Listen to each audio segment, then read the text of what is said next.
নমস্কাৰ, মাইনা দেৱী কুকিঙত আপোনালোকক সকলোকে স্বাগতম। আজি মই এটা নিৰামিষ ৰেচিপি লৈ আহিছোঁ। ৰেচিপিটোত কিনো লৈছোঁ চাওঁ আহক। মই অলপ চয়াবিন ভিজাই গৰম পানীত ভিজাই উঠাই লৈছোঁ ধুনীয়াকৈ ধুই। ফুলকবি এটা ধুনীয়াকৈ কাটি লৈছোঁ। আলু দুটা ডাঙৰ ডাঙৰ লৈছোঁ, এনেকৈ কাটি লৈছোঁ এনেকৈ। আৰু ইয়াতে জিৰা আৰু ধনিয়া আদা একেলগে পিচি লৈছোঁ।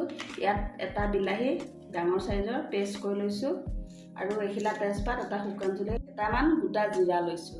আমাৰ কেৰাহী গৰম হৈ গৈছে। আমি প্ৰথমতে অলপ তেল দি ল'ম। তেলখিনি গৰম হ'ব দিম। আমি প্ৰথমতে অকণমান হালধি দি ল'ম, তাৰপিছত এই চয়াবিনখিনি দিম। চয়াবিনখিনি প্ৰথমতে আমি অলপ ভালকৈ ভাজি ল'ম।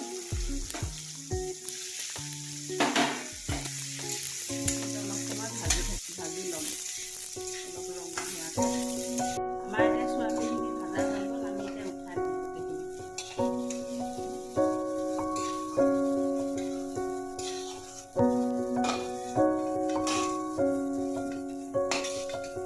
আমি এতিয়া আৰু অলপ তেল দি ল'লোঁ।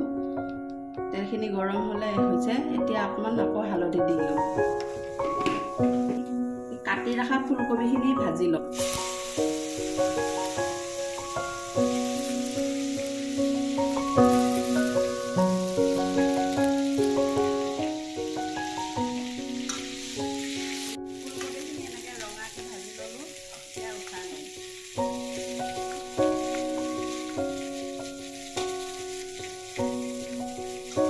এতিয়া আমি ফুলকবি ভাজা তেলখিনিতে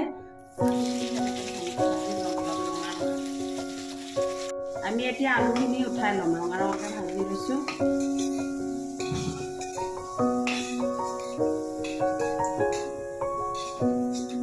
তেলত তেজপাত আৰু শুকান জলকীয়াটো দিলোঁ। এতিয়া গোটা জিৰা এটা দি দিছোঁ। এতিয়া তাতে পিচি ৰখা মছলাখিনি গোটেইখিনি দিম।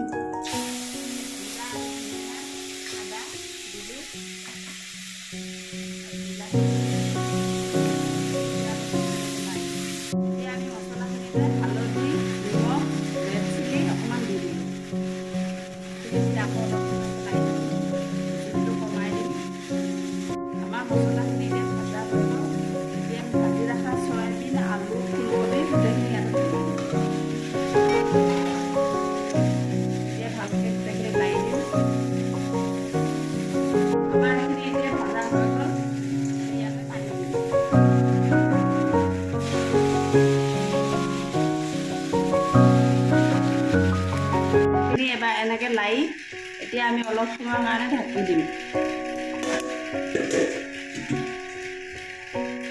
আমি এতিয়া ঢাকাটো উঠাই চাওঁ।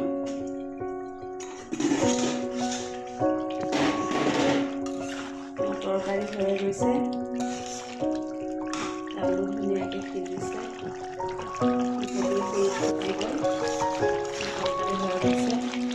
এতিয়া আমি ইয়াতে অলপ গৰম মছলা দিম।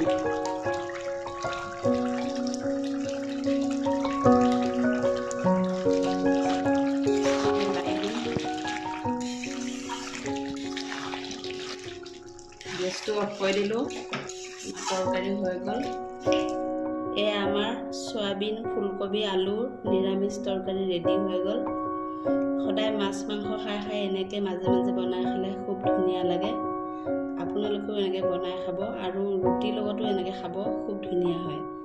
আপোনালোকৰ যদি ভিডিঅ'টো ভাল লাগে, লাইক, কমেণ্ট, শ্বেয়াৰ আৰু ছাবস্ক্ৰাইব কৰি বেল আইকনটো বজাই দিব।